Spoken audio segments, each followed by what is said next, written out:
warm.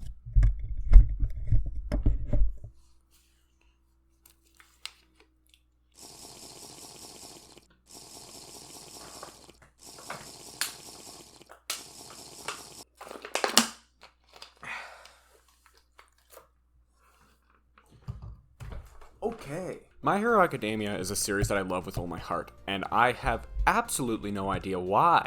This thought has been bothering me since back when I watched the series a couple months back. Dear Lord, I'm gonna die. I'm gonna get a heat stroke and just die. I'm just gonna combust.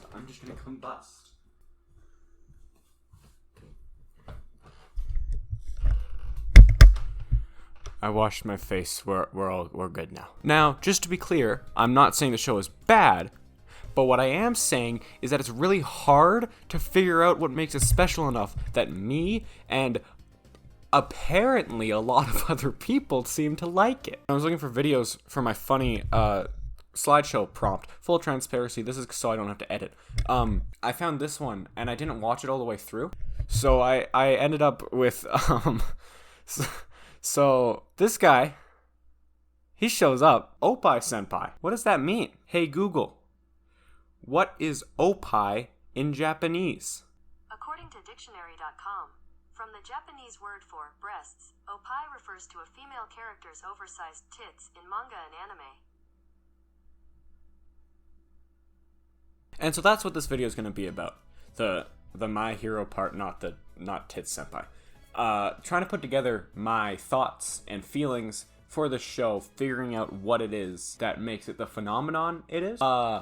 If you haven't noticed already, this video is going to be kind of ass and poorly organized because I don't know how to write, and also this is just me sorting out my thoughts. So, oh, he's back again. Okay, let's go to the next slide. Spoilers for up to season 4 of My Hero and also Hunter x Hunter. For some reason, only going to be talking about up to season 4 of My Hero. Because I haven't seen the 5th season yet. I'm waiting for the rest of it to come out before I can watch it all at once. Speaking of, if I'm not a dumbass, the season finale should have aired today. The day I'm uploading this. Unfortunately, I am a dumbass. So, there's that. Hopefully I don't have to explain what My Hero is, considering you clicked on this video that has 0 views. But just in case, My Hero Academia is set in a world where 80% of people are born with superpowers or quirks, which leads to what the series describes as a superhuman society. The series stars Izuku Midoriya. I can't say this name. The series stars Izuku Midoriya. That's how you say it. Izuku Midoriya. I think that's how you say it. I think? Japanese names are hard. I'm going to call him Deku. A boy with grand aspirations of being a hero who's born without a quirk. That is until All Might, the number 1 hero, chooses Midoriya to be his successor and then makes him eat his hair. And then Deku kicks ass and does a kickflip. Usually for me, when it comes to media that I enjoy, I care about characters above all else. So, of course, like anything else, I thought, okay, that must be the reason why I enjoy this series so much. Unfortunately for me, or fortunately, because it means I had an excuse to make a review, that was not the case. The cast of this show is huge, and also low resolution, I guess. Okay, which isn't really my thing. I usually like small, more intimate casts, or at least if the cast is like huge, it's a huge series that has enough time to flesh all of them out individually. And this series doesn't really do either of those things. For an example, let's look at season 4. The end of season 4 has a small arc where Endeavor just beats a goddamn bad. And these 2 episodes are really good. The ones that focus on Endeavor, they're so good. And also, they introduce 3.5 new characters. I say 3.5 because technically Hawks had already been brought up before by name, but we hadn't actually seen him before, so he's still introduced. Shut up. Damn it, god damn it. There was cardboard in the bottom. The way I had this set up is really stupid, so I'm not going to explain it, but just know that little brown thing in the bottom, I'm sorry, I'm not recording it again. This is the 3rd time I've done that. So they introduce all these random guys.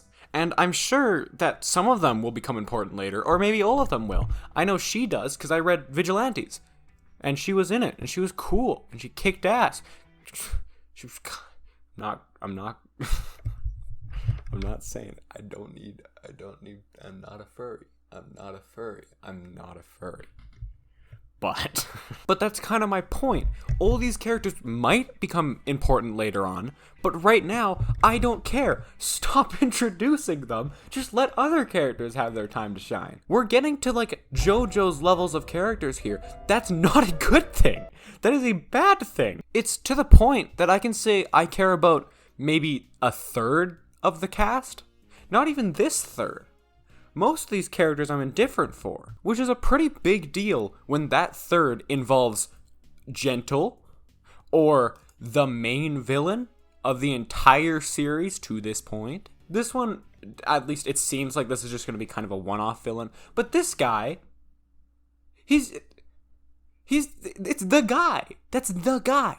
However, there are a few exceptions. Deku is an immensely likable main character. All Might is way better than he has any right being. Eraserhead's great. He's probably my favorite character in the entire series, is what I would have said if it wasn't for this guy, who's very good.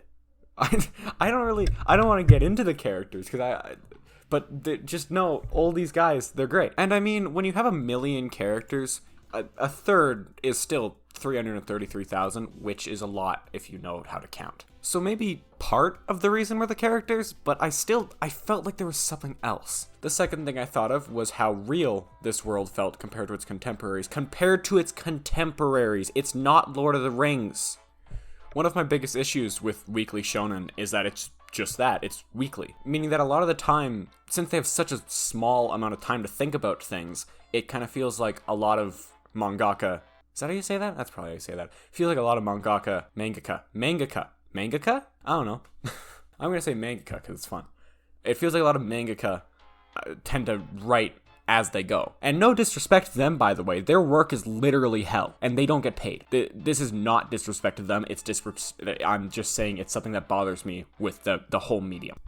This tends to lead to some retcons, especially with early on battle systems, I've seemed to notice. For an example, let's take a look at Hunter x Hunter. Just to be clear, I love Hunter x Hunter, it's Hunter x Hunter. However, you're telling me that Killua had never heard of Nen before getting his ass handed to him by Hisoka. Killua, a child trained by the greatest assassin family in the world to be the greatest assassin in the world. Killua, whose grandfather can summon dragons out of his mind, who taught him how to walk funny so that people would see after images of him he'd never heard of the my mind juice.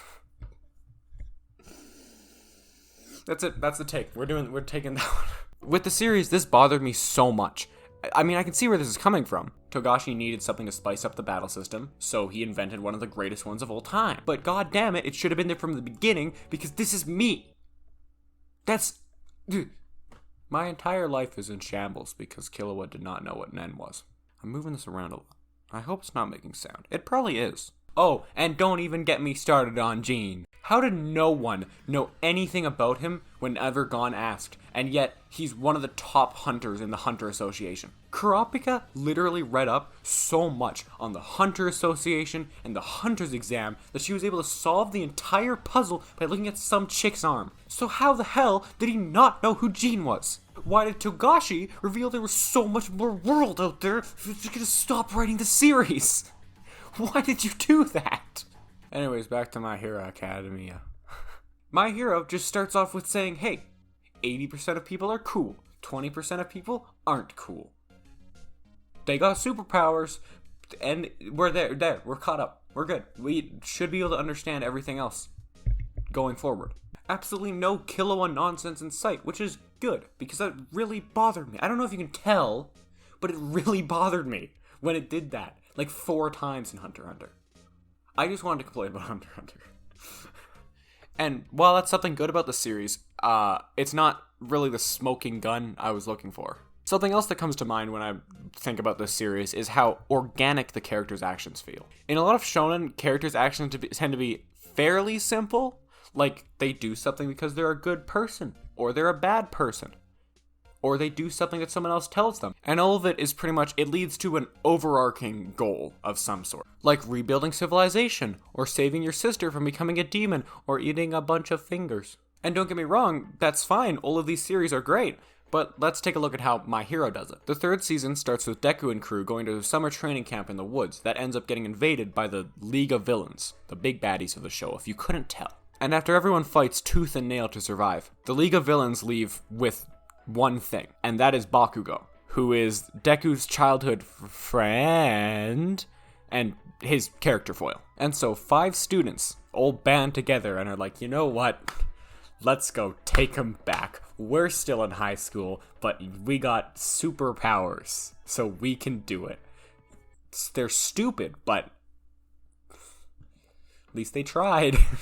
We're going to take a look at one of these characters in specific, and that's Kiroshima. Throughout the series, Kiroshima has shown a large fondness for Bakugo. And so since these two are buds, they stuck together that night, only to have Bakugo stolen from right under Kiroshima's nose. The resulting uselessness felt by Kiroshima in this situation leads to him joining the merry group of kidnap backers. Now isn't that so much more interesting than when it could have been, no, you're stupid and dumb. Don't listen to what I say. Create your own ideas. Don't just go along with what I say. Anyways, Kiroshima's actual motivations are a lot more layered than that. Or at least a bit more layered than that. Oh, I put Tits Senpai in here again. That's awesome. Okay. Back in the previous arc, the students all had their midterms, which, aside from also being midterms, they were also the thing that allowed them to go to the summer camp. Or at least allowed them to go to the summer training camp and have fun and not go through hell. Kiroshima failed, so they locked him up and made him do a whole bunch of math flashcards. And so, since he was locked up doing math flashcards, he couldn't actually help people outside, meaning he was stuck there waiting for his people to come back, which is already a pretty big trauma for Kiroshima that I will not go into right now, because I don't want to. And then that trauma is multiplied tenfold when he realizes Bakugo is the person who gets stolen. Someone who pretty much him and him alone can even tolerate. Someone only him, in his mind, he was the only person who could have saved him. That's the real reason why he joined the reverse people robbers. And personally, I think just that little bit is enough to make his motivations seem so much more organic and real. And I think it's incredibly impressive that there was enough thought put behind just this character's motivations that I was able to write an entire paragraph about it. And it's even more impressive when you realize this is just one of the 5 characters who are in the reverse people robbers group. And then this is just one part of one arc of an entire currently running series that has like over 300 chapters at this point. And there is at least this much thought put behind each and every main character of each and every arc that I've at least seen up until this point. That is a very incredible feat for shonen, and it is enough to be able to tell that Kohei Horikoshi, the writer of My Hero, knows what he's doing, and he is incredibly competent. Sounds like a backhanded compliment. I don't mean it to be a backhanded compliment. He's a good guy. He did good. But as much as I will praise this, I'd be lying if I said that the complex character motivations makes me so pumped to go back and rewatch the entire series again and get, like, Deku's face tattooed over my face. So, the music is pretty good. There are some definite standouts, both good and bad. But for the most part, I think the soundtrack, for me at least, was just kind of forgettable. I mean, like, you say Run, yeah, but a lot of the slice of life moments really didn't feel like they were using the music well enough, which sucks, because I've gone back and listened to the soundtrack, and it's pretty damn good. And, like, they're good tracks. They're nice to listen to. Aizawa's theme jams really hard. But again, it's just, they don't do a good way at using the soundtrack meaningfully when it's not during the big bombastic moments. Which brings up another complaint I have. Other than the music and the voice acting, Japanese voice acting at least, which is pretty good, the production seems kind of, I guess, mediocre, which you wouldn't expect from something this popular. Like, there's a lot of the animation is just, that's not animation, that's just a picture. It's just a picture, it's slide. Though there are parts where the animation just pops off. Look at this scene. That's the one scene in the series where not even the whole scene, just that one part, the show is on par with Jujutsu Kaisen. That's it. That's the one part where it is. The rest of it isn't. And while I know as much about cinematography as I do about women,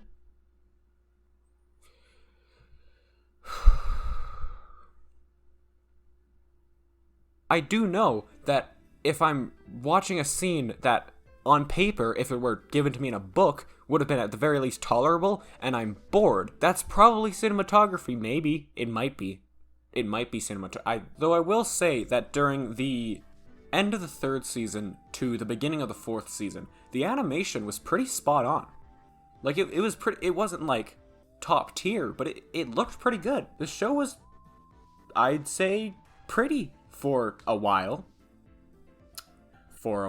And then they decided that they were going to make what would have been one of the most interesting, coolest fights in the series a slideshow. They made it a slideshow. This isn't like me. I'm not clicking the mouse. This is the animation. This is the show. This is what it is. It's a slideshow. Why did they make it a slideshow? I know why they made it a slideshow. Because in the original, they just 5 minutes passed. They didn't even have the slideshow. The slideshow was better than the original. In the original, it's just... They did one of these. And they just played it off straight. How did they get away with this? It was the only fight in the series that I've seen so far about a quirkless guy going up against not only someone with a quirk, but someone with an insanely powerful quirk, and standing their ground until he gets stabbed, but standing their ground. And they made it a SpongeBob cutaway.